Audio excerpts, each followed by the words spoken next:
Hello. Hello. Welcome to Mind Body Stuff. I'm Kaylee. I'm Bernice. We have another episode for you. It's been a while. It's been a hot second. It's been a while. We've been all sort of discombobulated with... We've been all fucked up. So we thought, if I'm fucked up, maybe you're fucked up too. And we thought, let's share our fucked upness together. No, we just miss you guys, and it's just so nice to have a reason to come together and talk and share our viewpoints and opinions, and we just love you guys so much. We do. So thanks for listening. I wanted to start first today just to check in and see how everyone's feeling with the pandemic. We've got a lot of stuff circulating around. We've got the election coming up. We've got the death of RBG. We've got Black Lives Matter, and we've got the pandemic. It seems like a really tumultuous year. Plus climate change, because we were here in Missoula, and there was a lot of smoke. Well, yeah, and our hearts go out to you guys in California and Oregon and anyone else who's directly living the effects of hotter, drier summers. And yeah, I just feel sick thinking about the future and how that looks for our kids and their kids, and it's tough stuff. Yeah, and it's just typical human nature. You read the news and see the fires happening, but for me, it didn't really hit home until we had the terrible smoke here in Montana that came over from the coast, and you just realize that how many of you have been living with that for a few months now. I know my cousin just went down to get out of San Francisco. He'd been there for about 2 months, and he said, he couldn't go out of his apartment. Yeah. So anyway, there's a lot of stuff going on, and we just want to make sure, see how you're feeling and check in about that. I know we've been struggling. I've been struggling with the pandemic. And I think one of the things about it is, and Kaylee brought this up earlier today, she's like, well, and then, we had COVID. And that sort of represented the time when, we were in lockdown. Yeah, all in lockdown. And, I actually have been feeling worse the last few weeks than I have in a while. And I found it shocking that I felt worse because I feel like COVID is so sort of amorphous, or, it isn't like a direct thing that's happened to me yet per se. And so it's odd how it's affecting my emotions and my moods. And so I just want to touch base, and Kaylee had listened to Brene Brown earlier today, who had talked about, what did she say? What's it called? Something overload. Like fuselage. That's not the word. No. Well, she was just talking about how, this is hard because it's a long-term type of trauma, essentially. And so it's almost like, she referenced it to, it's almost as if you're in a hurricane, there's a hurricane happening, yet you're also in cleanup mode while the hurricane is happening. It's very confusing to figure out how to feel. And just talking about how we've just hit this 6-month mark, and 6 months, I guess, is a big time for people to kind of hit this wall where you just feel like, I just can't do this anymore. Yeah, it's like you said, it's acute and long-term, which most of us, if we have something acute, it's emergent. Right. Not 6 months of acuteness. Right. That's a really long time to tolerate that type of stress and crisis. And it's also vague. We feel grief because we're feeling beings.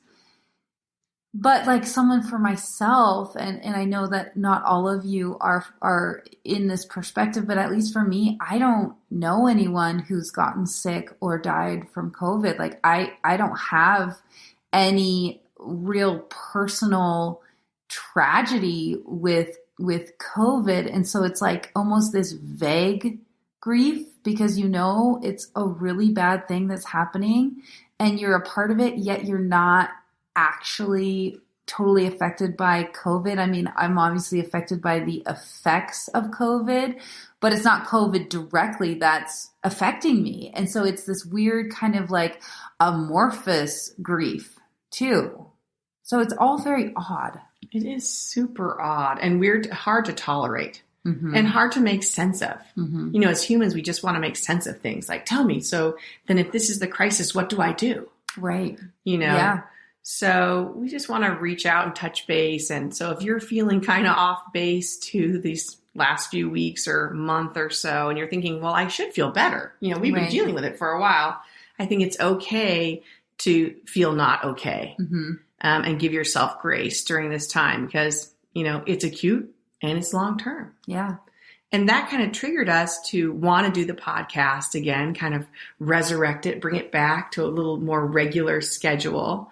And Kaylee brought up that maybe we should do some topics that are important to us that we can talk about authentically how we're feeling about these various topics in our lives.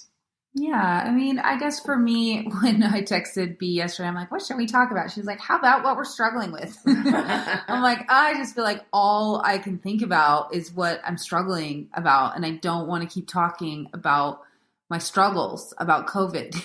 Like, I don't want to talk about it anymore. So I don't know, I guess for me, I'm sure that is all sparking it. But one of the biggest things for me about 2020 has been this time to reflect. So it's interesting when we have something that so affects all of the different structures and systems and pillars that hold up society and our day-to-day life and our relationships. And to have something bring so many of those to a halt, for me, it's just been this really incredible time for reflection. And I don't think that it's just a coincidence that, 2020 signifies vision and clarity. And so I've really taken that to heart and taken this as an opportunity to think about, okay, what has this year, this 2020, what has it shown me? What has it revealed to me? What has it asked me to take a deeper look into? So I don't know. I just thought it would be kind of cool to take a deeper look and have an honest conversation, as Bernice and I always do, about some of the big pillars in our own personal lives. And so we've identified some just different topics that I thought it would be interesting to speak about, the history, the present, what we see for the future. I think right now, especially one of my biggest battles, my biggest internal battles is, how do you, quote unquote, let go and let God, and also fight for the things that you care about? Like where does my energy need to go in trusting and releasing and allowing, and also fighting and working and energetically engaging? I'm really struggling with how to figure out that balance. And the other day I posted on social media a picture of me jumping off a big rock into the river, and I just keep asking. I feel, like poor Bernice and Julie. I'm like, are we jumping or are we falling? Like, which one is it? Am I jumping or am I falling right now? I don't know. I don't know if this is an active thing or if it's a passive thing. I don't know if I'm doing something or if something's happening to me right now. So anyways, I'm kind of on a tangent, but I think 2020 has just been this absolute, not only opportunity, but even more than an invitation. It's almost been like a demand to really take a look at my life and figure out how I want to move forward. So it's been, there's been some soul searching happening lately for sure. And who would have thought? Because of the lockdown, I think we had here, it was just that it's that sudden moment where you're just like, what are we doing? Yeah. Like, what is meaningful in my life? And what's going well in my life? And what needs to be worked on in my life? And all those deeper questions that come into play. And that's why I love when you brought up the different topics to talk about, because, they're such important aspects of who we are. And I think it's always good to kind of reflect, how we're doing and what we're doing with them, and and get different opinions from people too. Like it's like, well, this is what I do in my marriage or whatever when this happens, or this is how I feel about when my health deteriorates, blah blah blah. Right. And I think it's also important, and we'll share those, which we'll share all those different topics we identified.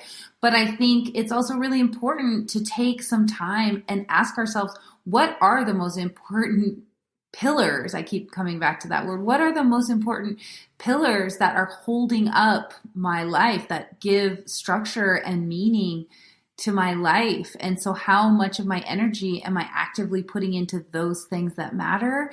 And how much energy am I putting into things that may not actually be what give meaning to my life and to my sense of purpose? And honestly, to be honest, I think one of the most troubling questions that I've had during this time is I don't actually know what I'm doing and what I want to be doing. And if it's supposed to be if I'm doing what I'm supposed to be doing, how do we know if what we're doing is what we actually should be doing? Mm-hmm. That's a really, really good point. Yeah. I listened. Well, Bernice sent me a Super Soul Sunday conversation. I can't remember the guy's name, but it was on your life purpose. And he said, because she asked him the same question, it's just ironic that I listened to it this morning.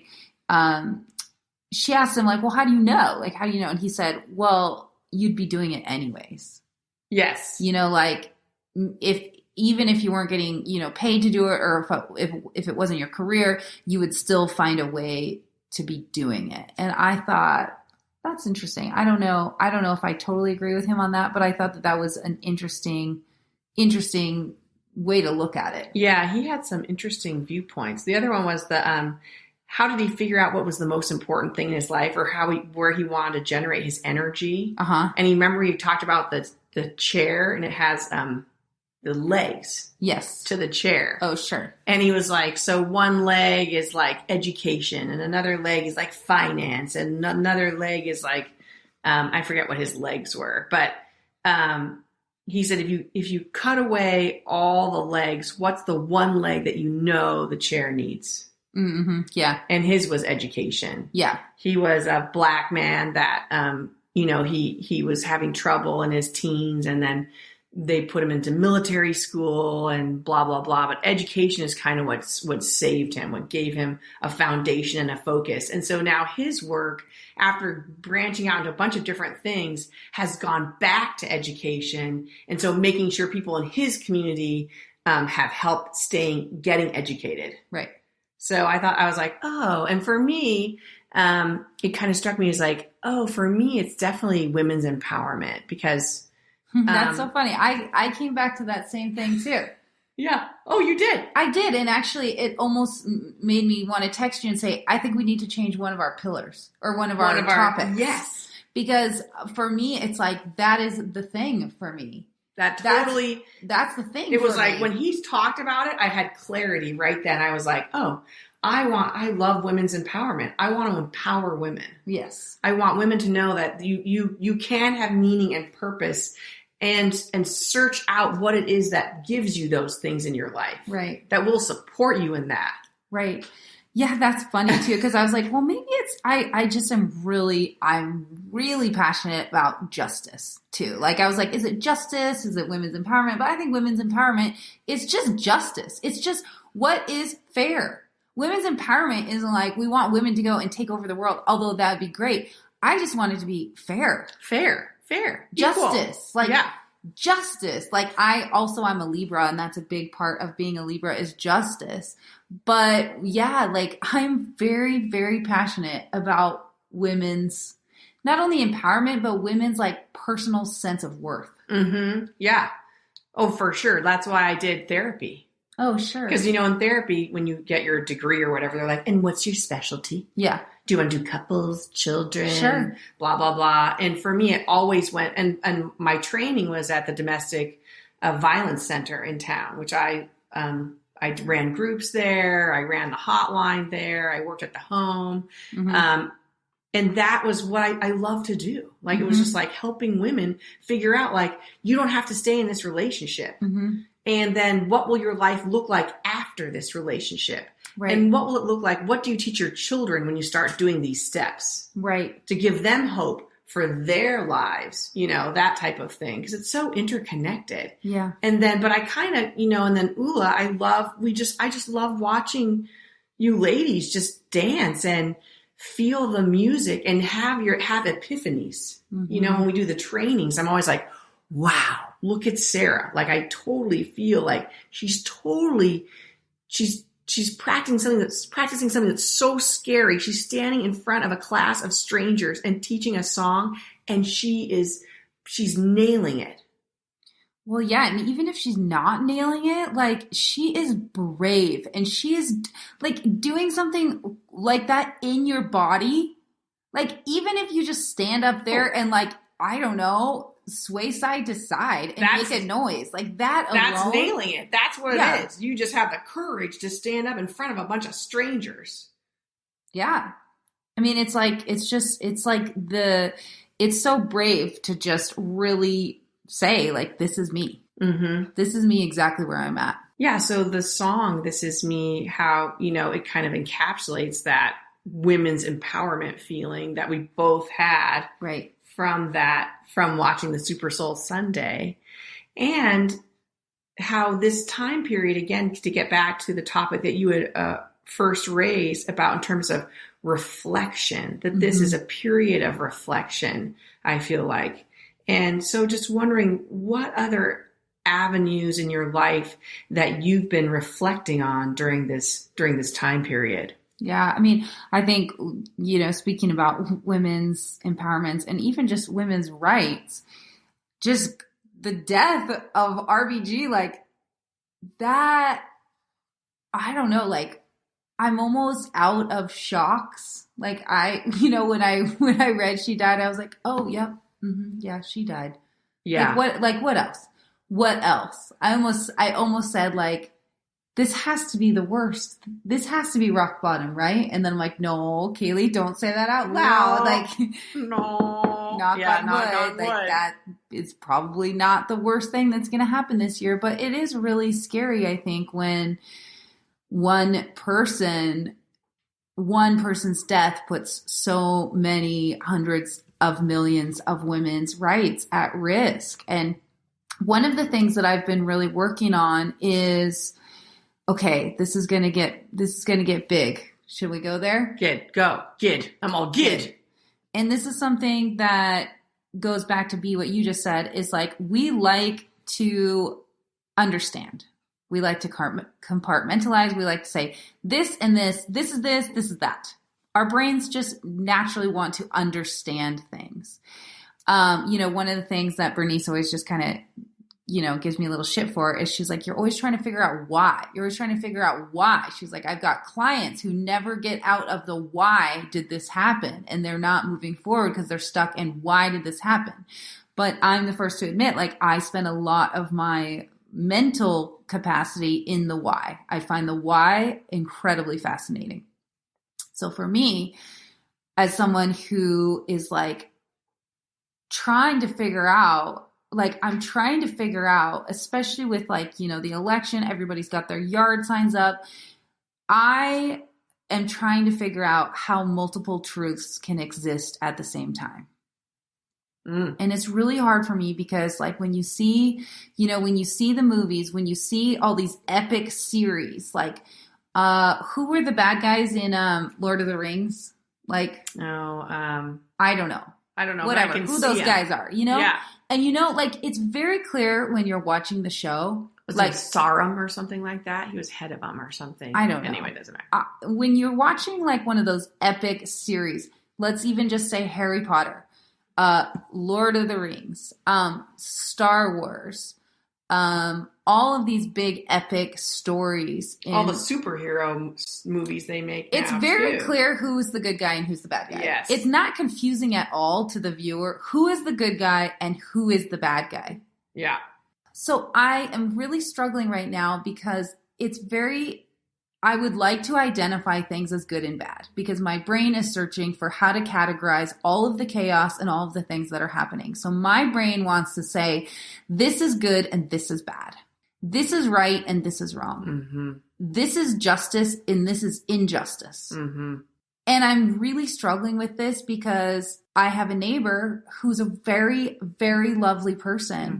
And the signs that are in her yard make me feel like I would think it's not that she's not a good person, but like, how can we feel so drastically different about so many things, yet still believe, she probably believes they're the good guys. Mm-hmm. And I believe that I'm part of the good guys. I mean, isn't that just natural? And then I'm like, okay, but maybe there's no bad guys. Are we all just a mixture of good and bad? Like, I feel so confused inside. I feel so confused because I can't categorize things. And so anyways, here I'm getting back to RBG. So I think that there's a real possibility that women are going to lose some rights that we have had. And so I'm in this place where I'm trying to actually envision what it's like to then lose rights that I just feel are naturally should be given to me. Mm-hmm. And I'm trying to understand and trying to visualize what my life will look like. And it's fascinating to me that there's a lot of people that think that that's better and that's safer and that is actually in support of what's best for women. Mm-hmm. And for me, that's such an opposite reality for how I see it, that I've been trying to take moments where I'm actually envisioning what that looks and feels like for me.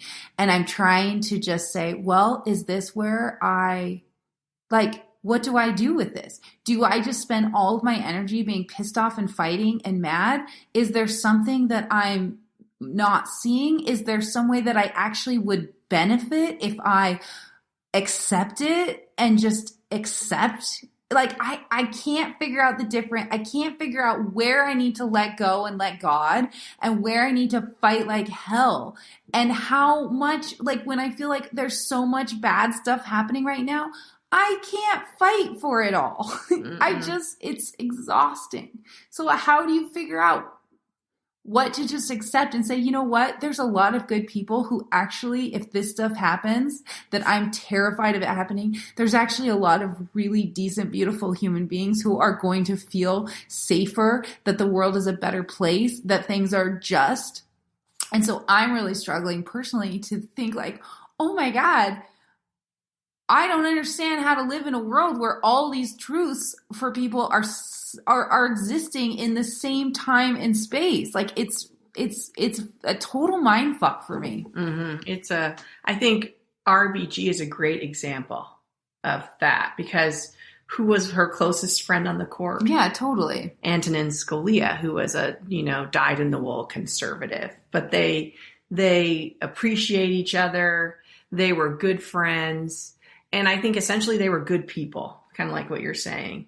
And that's why I'm like, how did they do that? Because I think they take the higher road of like, she has beliefs that she's willing to fight for. And he has beliefs that he's willing to fight for. And they respect each other's almost how they prove the beliefs. You know what I mean? Like you're proving it in a meaningful manner. And sure. Not in a hateful way. But again, that's two truths existing at the same time. Right. Two truths existing at the same time. Two very intelligent people having very different beliefs about the same thing. And I think that's democracy. That's the struggle of democracy. That's the problem with democracy and the gift of democracy is that you have these varying viewpoints all coming into play. And it's kind of like, I don't know. I don't know if this is true anymore, but who has the best argument? Who has the most to stand on? Who has, like, as we fight for social justice, where, 100 years ago, it'd be like, well, these races don't get to have the same thing. Women don't get to have the same power. Not even 100 years ago. Not even 100 years ago. Exactly. But 100 years ago was like, that was sort of, more universally accepted. Sure. There were less dissenters. Do you know what I mean? Mm-hmm. And then as we get closer into the 20th century, as we move up the 20th century, the dissenters get bigger and bigger and bigger and bigger. right? And then suddenly it's like, wait, are we doing the right thing? Are we being just? Are we being fair? And then the whole thing gets a process, I guess. I mean, I don't have the answer to that. All I know is that we need smart people and good people in power. And if there's smart and good people in power, and then we have smart people helping with, if you have a strong opinion and you have an idea that you like, this is really important to you, then you let people in power know, and you create groups, and it's democracy. Then we have marches, and we're on the street, and we're like, let's fight about this in a civil manner. But then, of course, those things fall apart, like in Nazi Germany, right? You see the whole thing fall apart. You see, suddenly evil takes over, and it wasn't evil. I mean, it killed a bunch of people. Some people get in power. So I think back to the point of Ruth Bader Ginsburg and Antonin Scalia, I think they both saw each other as good people, that neither of them were going to kill a bunch of people or do a bunch of stuff that was going to be harmful. Right. So maybe it's ultimately up to you to know in your heart, which is what's meaningful for you. Totally. Well, and I'm not asking you to be my therapist about this right now. No. I'm trying to process it at the same time. What is meaningful to me? What am I willing to fight for? It's hard when you have people that you care about who have very differing opinions than you do. Yeah. And it's not even for me about the people. It's just the fact that truth can exist in so many different forms for so many different people. And that is very fascinating to me. Mm-hmm. Like, it's very fascinating to me that it's like, it just would make so much more sense if it were like, this is evil and this is good. Mm-hmm. The black and white. And everyone could just agree on it. And they'd be like, yeah, that's right. I'm on team evil and I am cool with that, And yes, that would make it way easier too. It would make it way easier because I'm here to plunder the earth.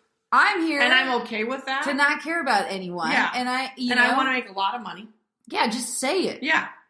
But I don't know. Like, I don't know. It's just so fascinating to me. And I think that there's different levels of evolution in people. I think that trauma plays a huge role in a lot of this. I think trauma plays a huge role in everything. I think that and that's why I deeply believe in self-love,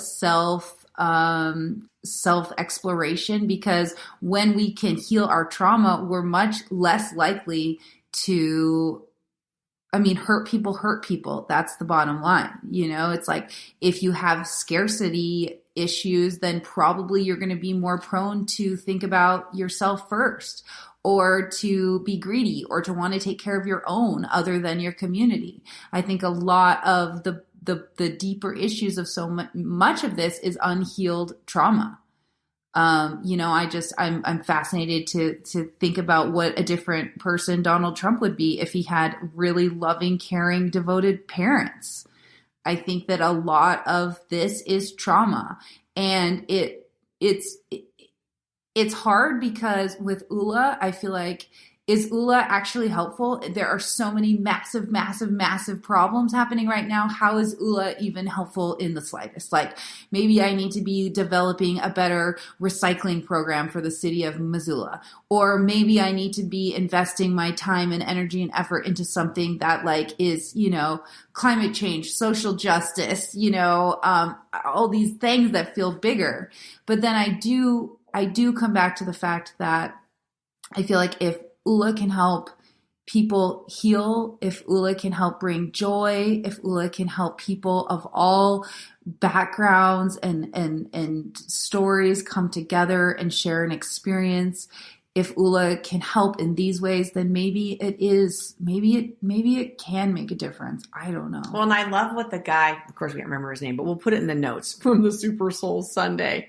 Cause he was like, we all go through our lives, at least he did, and I did too, where it's like, how can we be significant? How can I do something that's like tremendously effective on the planet or for my people? And so he went out and he went into finance. He was going to get a lot of money. And then he saw himself gaining power. But then part of him was like, that's not what I want to do. And it was kind of going back to, it's like, I feel like Ula is if we can empower one woman, so maybe it's the housewife with 6 kids who's just like, I can't survive today. I don't know how I'm going to get through the rest of my week. And you give her the opportunity to have a good week. And then eventually she raises great kids because she feels better in herself. Or you might be doing ULA for someone that is like, she's high powered. Maybe she's a Ruth Bader Ginsburg. I don't know. Right. And she needs to know for a little while that she can be playful or free, or she needs to release some stuff. Or not be responsible. Like, or maybe she wants to be angry, but she can't be angry in the court. She can't express that in her court. And so you give her that opportunity in class where she's just like, whatever it is, or loving someone, whatever it is, then she can go back and do her job to the best of her ability. Like, to me, that's like a huge gift to impact one person's life.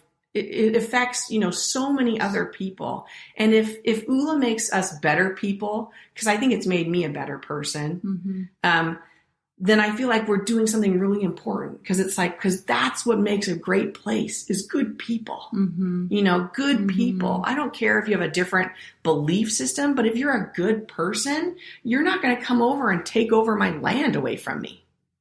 Right? Because you're like, I'm a good person and I like you. I see you as a human. So I think ULA for me, that's what keeps me going sometimes is like, I think that we're giving people the tools to have a good life. And sometimes that's all I want in my life. It's like, tell me how to have a good life. Because if I have a good life, I'm just a part of this big picture, then my children have good lives and my children's children have good lives. And the people I impact, my friends, the woman I get coffee from at the store, the grocery clerk I interact with, then it's just spreading this goodness everywhere. Because sometimes I feel like there's just so much negativity and badness, and I want to kind of go there too recently, that it's like, somebody give me the light. Make me feel like this is a good freaking place. Give me some type of hope. And I do feel that ULA for me, when we do it, I feel hopeful. I'm like, oh, and so sometimes I'm like, but is that true? I mean, do you really feel hopeful? But I do feel hopeful for a minute or 2 or 10. And maybe that helps me get through my day and make sense of things when things are falling apart too. Yeah. Like such a gift, Right. So what about you? What kind of reflections have you been going through recently? Or what has the last, I don't know, since we did the last podcast, I guess, like what have you been thinking about? What keeps you up at night? Oh, I think, for me, it's more personal. It's like my relationships. Am I doing a good job in my relationships? Am I a good friend? Am I a good mother? Am I a good wife? Am I a good person? Do you think the pandemic has maybe changed those answers? Like, because that's a very, that's not like success, that's kind of cool to hear how it's all just personal relations. So do you think maybe this time has like brought to the forefront the importance of personal relationships over like successes or significance or anything like that? She's such a good journalist, don't you think? Or I'm just assumptive. No, that's what journalists do. And they have a leading question, but it's not always right. But it is a good question. I think the pandemic made me slow down. Yeah. And if I get too busy on my rat wheel, which you've already talked about, I'm like, but look how successful we are, and look at what we're doing, and look how many trainings we have, and look how many people we've impacted. It's almost like I lose sight of the fact of like, wait, how are you, B? Right. How are you in your relationships? Right. What are you overlooking? Yeah. And it's hard for me to be still, because in stillness, sometimes I get like, oh, you're not a very good wife, or you're not a good mom, or you're not a good friend, you're not showing up. And then I get into the negative, like, because you're not a good person. But I think that's okay, because the busyness covers up that internal dialogue that I need to have. Like, hey, you don't always get to be busy. Right. And yeah. you better be centered in who you are and in relationship with these people that are close to you. Yeah. You know? And so I kind of wish it didn't happen. The pandemic? Yeah. Well, I think we all wish it didn't happen. But I wish it happened because I felt like it was really powerfully potent medicine for me at the beginning. Yeah. But now it's just going on too long. Like I'm glad it happened because I think we needed a little bit of a wake-up call. But now I'm like, okay, now I'm tired of it.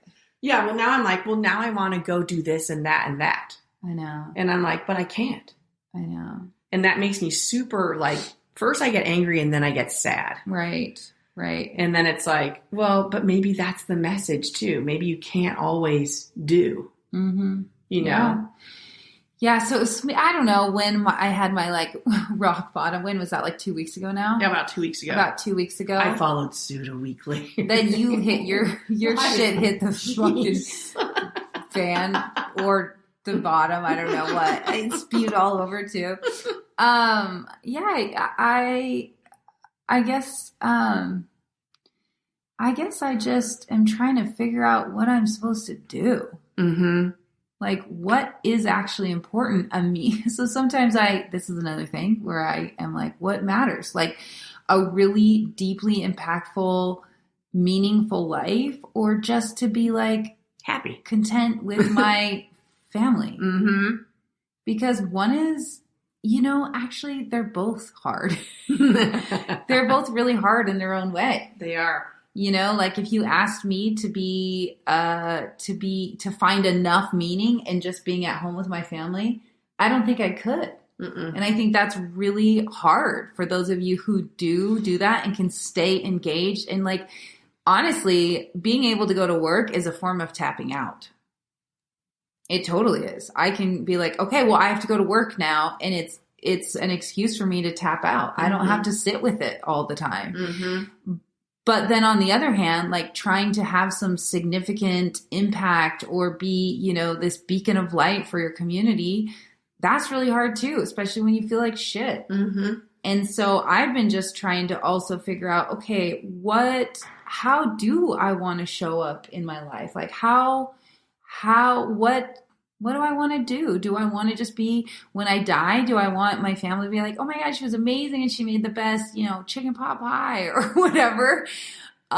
She was always the most amazing mom and friend and, you know, all these things. Or do I want to sacrifice a little bit of myself and my family and do something for a community that's way beyond myself, maybe people that I never, ever, ever meet. So I'm really trying to figure out like, what is it that I want and what matters? And what's the balance? Yeah. And what's the balance? And I think ultimately it is the balance, but I don't know. Like I just hit a point 2 weeks ago where I thought I just didn't want to do anything. It was just like, I have literally no desire to do anything. Nothing. Felt really sad. Super sad. You were sad. I was really sad. Yeah. And you're really sad, kind of. I'm very sad. Yeah. You're sad right now. I'm so sad. Yeah. So sad. We're wrecks. Enjoy our podcast. But I think this is all part of this path, you know, unfortunately, of sitting. Maybe we've been covering up our sadness, you know, and I don't know. Maybe it's always there, underlying in a deeper way. Because of what's happening, it's more exposed. Right. But it's important to look at it for sure. I prefer not to. And it's depressing because it feels like your light is dimmed. Like I'm like, oh yeah, I have no light. But then but I think when we're in a pandemic too, I was kind of like, well, I don't even care. I'm just like, I don't even care if my light is dim. I'm just trying to survive. Yes, right. Like, it's hard to give a shit about being a light when you're like, that was the immediacy of the pandemic. Yeah. And now we're on the, like you were talking, this 6-month part. And I think we're kind of tired. Like, it's kind of like, okay, well, you know, it doesn't feel like survival as much anymore, but it still feels crisis sort of in the background. Yeah. But I just like, well, what am I supposed to do? Right. And I feel like my light got snuffed. Yeah. Like I feel like I had a little light going on, and then I got in a little car accident the other day, and I had to take care of the other driver, which is fine. But there was definitely stress involved when I saw the person spinning around as I was jamming my car into them. Yeah. And I feel like all of a sudden my light was like, poof. Mm-hmm. It was just gone. And I was like, uh-oh. And then I'm disappointed in myself. Here we have the double negative, the double guilt, which we're good at. Because it's like, oh, come on. It's not, it's not even that bad a car accident. Like, you're going to let one car accident snuff out your freaking light? Right. Like, where's your resiliency? Right. Because I'm interested in empowerment of women, right? So if I feel like I empower women, I better be fucking empowered. Right. But you know what? I don't feel empowered right now. And so part of it, you don't want to be a false leader. An imposter. An imposter. It's just like, well, you're telling me to be powerful, and yet you don't feel powerful. And I'm like, oh, that's right, I don't. No. Right. No, I'm kind of weak. I'm kind of a wreck. Right. But what if you look at Jan over there, or Barbara, or Jane? That's So I think it's just a difficult time to make sense of everything. Yeah. Well, especially for, empaths who I think that, I know that I'm one. Would you consider yourself one? Yeah, I would consider myself one. You said that funny. Well, I always feel like, it's hard for me to judge who I am, Oh. Because sometimes I think I am, and then sometimes I think I'm like a narcissistic pig. Yeah, sure. That's nice.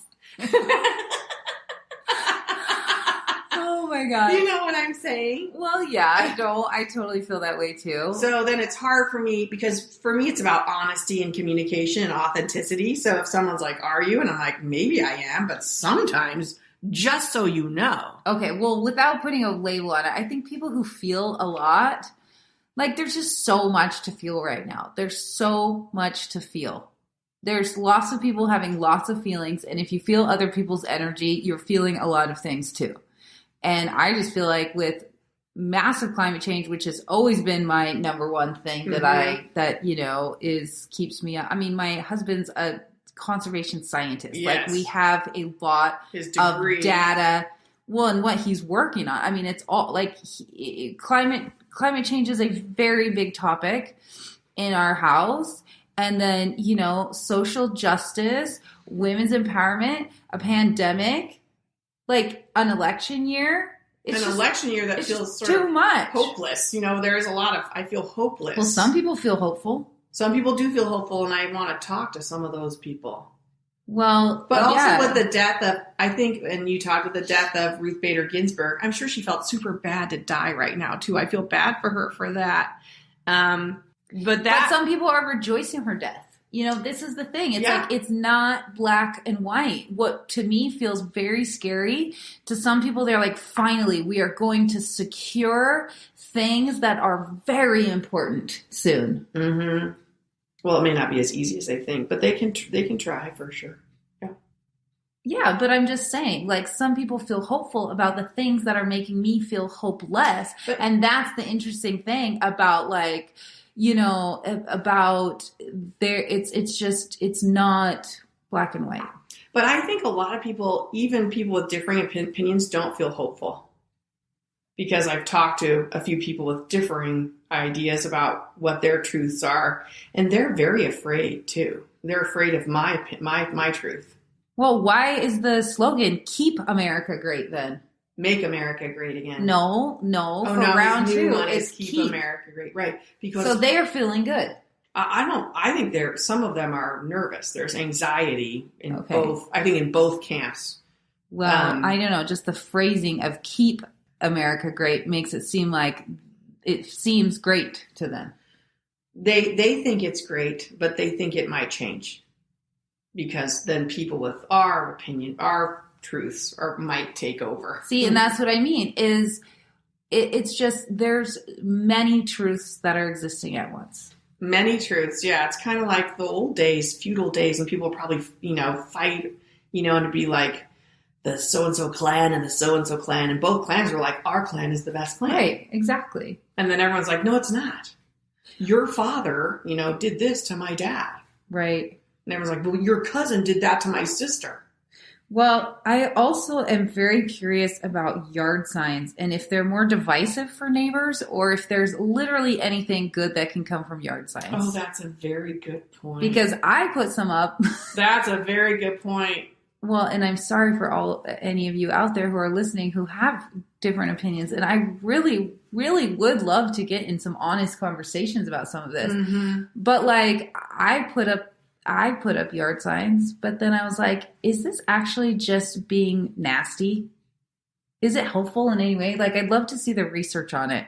Well, and then I'll finish with this, but one of the guys that Kaylee recommended me to read his blog and emails, Mark Manson, and he had a great post today about, social media and how people are like, well, it's made us more divisive. And he's like, well, actually the algorithms just feed us, what our human nature is, kind of what appeals to us. So they did a study recently, a few years ago, where they studied, okay, so let's give the different groups more posts from the opposing group. Oh, uh-huh. Which is interesting. So it's opposite of the algorithm. Okay. So what happened is the people got more entrenched. Oh, when you give them the opposite. Because I think humans have a tendency towards defensiveness in general. Where you're like, well, I told you probably should have done that. Mm-hmm. Bob is an ass. Mm-hmm. And you're like, I love Bob. Mm-hmm. But even though everyone knows Bob is an ass, but you're like, I love Bob and I don't care. Right. But if I had said, well, I don't know, Bob seems kind of nice. And you're like, he's not nice at all. Right. He was super mean to me. And I'm like, oh, he was. But so it was interesting to do that study where it was like, okay, so let's infiltrate them with the opposite, but in a gentle way. Kind of like little posts coming up here and there. And that didn't change their opinion at all. It made their opinion stronger. By giving them the opposite. Mm-hmm. Yeah. Okay. Huh. Yeah. Isn't that interesting? So Mark Manson also, maybe a couple weeks back, you should really subscribe to his newsletter. So just look up Mark Manson and he's got really good books. He's got great blogs, but he has this awesome newsletter that comes out every Monday morning. But one of the things he said a couple weeks ago is he said 93% of people, or no. He said all people basically want 93% of the same thing. So he said we're actually so much alike in what we want, what we value, what is important to us. But it's just, and this is where I find it so fascinating. It's all just like interpreted or perspective or manifested in all these different ways. Like ultimately, me and my neighbor who have very different political signs in our yard, we actually want the same thing. Yeah. And that to me is what's so fascinating. It's not like they're like, I want all this bad stuff. And I'm like, I want all this good stuff. And it's not like they look at me and think she wants all this bad stuff. And I want all this good stuff. It's like we have just labeled it so, but I don't know. I really do think some stuff is bad stuff. Some stuff is bad stuff, by the way. But they think it's good stuff. Some of the stuff they think is good stuff. And they probably, think that what we think is bad stuff. Yes. But we're like, no, it's good stuff. It's good stuff. This is what we think. It's good. We're saving the planet. But don't you think there are people who are just so pained that they become hateful? Mm-hmm. And don't you think the source of hate is actually trauma? Mm-hmm. I think that's right. I think there's something about scarcity too that you talked about. Which is trauma. It's like, you can't have it too. Right. Like me and mine, we need to. Yes. Because it's a bad thing is happening. It's protecting your own above the community. Yeah, above the greater. The whole. Yeah. And that has to do with scarcity. Mm-hmm. And it has to do with fear. It's all fear-based. Right. So I don't know. I mean, and it can be generationally based too, of course. So doesn't necessarily have to happen in your generation where you're still being propelled into this mindset from a past trauma. Right. Generational trauma. Yeah. Anyway, that's another, you can have it in your own life. Yeah. No, Anyway, that's fascinating. I don't know. Like, and it can be exacerbated. I'm fascinated by all this. I'm fascinated by it. I am very confused by it as well. I can't believe all of us live in this country together. Like, it would be so much easier if we all just had the same. Could we just like separate and then like you have that half and we have this half? Well, don't you think that is actually traditionally a more normal way to live? Yeah. Where everybody looks the same and had the same beliefs. Yeah, exactly. And so it's confusing when people with very different stories. We're like, what is your story? We're like, that's not my story. Wow, that's a weird story. Yeah. Cultural differences. Oh my gosh. But we're getting more global, so, it's amazing we're all here. We all haven't killed each other. Oh my God. Really. Oh my gosh. It feels so complicated. Hopeful podcast for today. But we are looking forward to doing a series of podcasts. Yeah, so it'll be called, I don't know, something with 2020. We'll record Clear one vision next week or the following week or something. But we're just going to break down the main, most important, I don't know, pillars if you want to call them, or whatever they are in our lives, and take a real honest, good, hopefully entertaining look at them. Mm-hmm. Yeah. With the intention that, of course, they encourage you to look at your life and all of the different meaningful aspects, and we can just learn from one another. So thanks for listening. Thanks for being here. If you want to leave a rating, that would be great. Share this podcast with anyone you think who would enjoy it. And in our private Facebook group, you can just search out ULA Community. And there's always a bunch of people in there who would be up for some discussion on any of these topics too. So thanks as always to our wonderful community. We love you. Spread the word. Love you guys.